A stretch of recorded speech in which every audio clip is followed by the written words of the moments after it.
بسم الله الرحمن الرحيم. سبح لله ما في السماوات وما في الأرض وهو العزيز الحكيم. يا أيها الذين آمنوا لم تقولون ما لا تفعلون؟ كبر مقتا عند الله أن تقولوا ما لا تفعلون. إن الله يحب الذين يقاتلون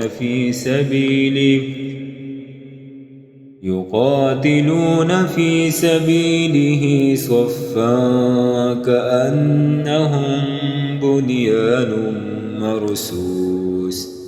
وإذ قال موسى لقومه يا قوم لم تؤذونني وقد تعلمون أني رسول الله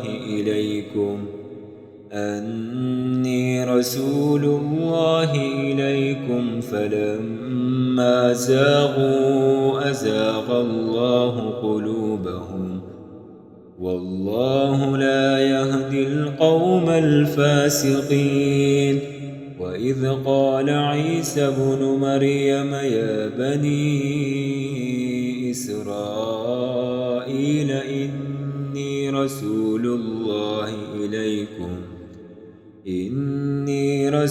الله إليكم مصدقا لما بين يدي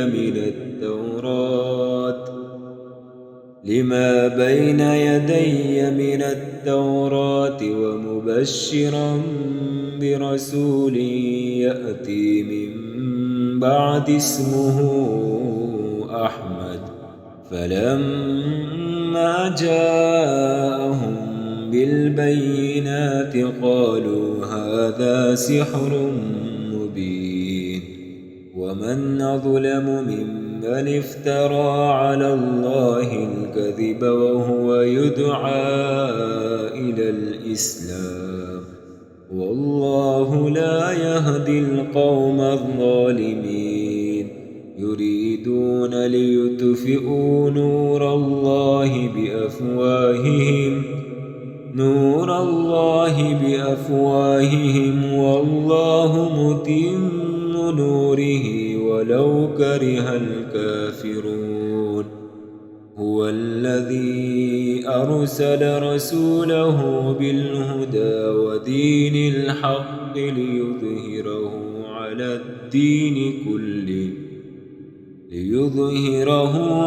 الدين كله ولو كره المشركون.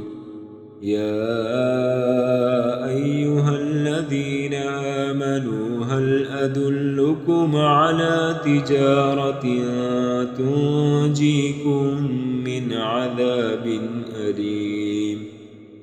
تؤمنون بالله ورسوله وتجاهدون في سبيل الله بأموالكم وأنفسكم ذلكم خير لكم إن كنتم تعلمون. يغفر لكم ذنوبكم ويدخلكم جنات تجري من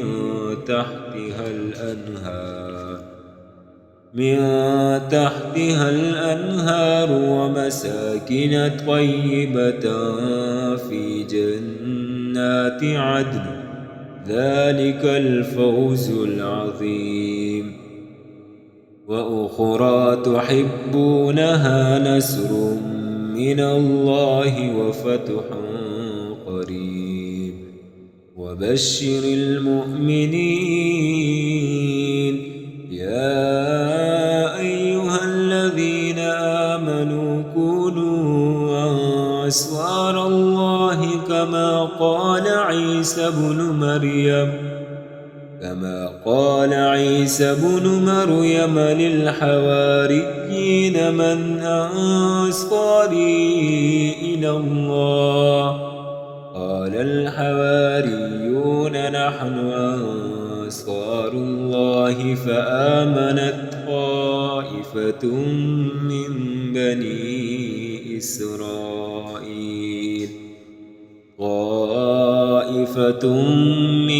بني إسرائيل وكفرت طائفة فأيدنا الذين آمنوا على عدوهم فأصبحوا ظاهرين.